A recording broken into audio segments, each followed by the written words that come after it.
আমাদের আজকের কুইজ পর্বে আপনাকে স্বাগতম। যথারীতি আজও সাহিত্য এবং ব্যাকরণ থেকে প্রশ্ন থাকছে। আপনি প্রস্তুত? ধন্যবাদ। হ্যাঁ, আমি প্রস্তুত।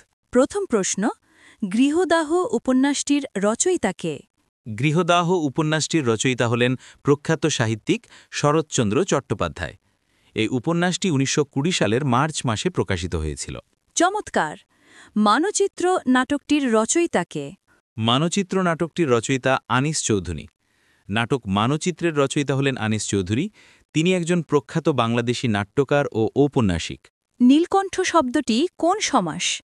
নীলকণ্ঠ মানে নীলকণ্ঠ যার, শব্দটি বহুব্রীহি সমাস। সন্ধি ব্যাকরণের কোন অংশে আলোচিত হয়? সন্ধি ব্যাকরণের ধ্বনিতত্ত্বে আলোচিত হয়। প্রকৃতি ও প্রত্যয় নির্ণয় কোনটি ঠিক? উত যোগ ভিদ, উদ্ভিদ।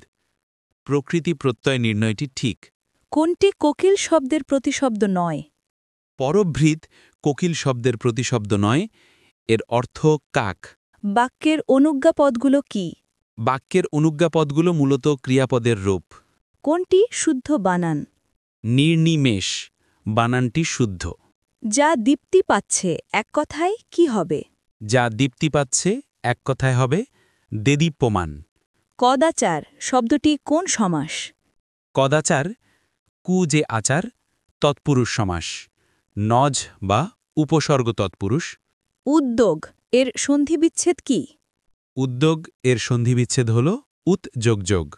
আজকের শেষ প্রশ্ন, শিশুগণ দেয় মন নিজ নিজ পাঠে, এই বাক্যে পাঠে শব্দটি কোন কারক?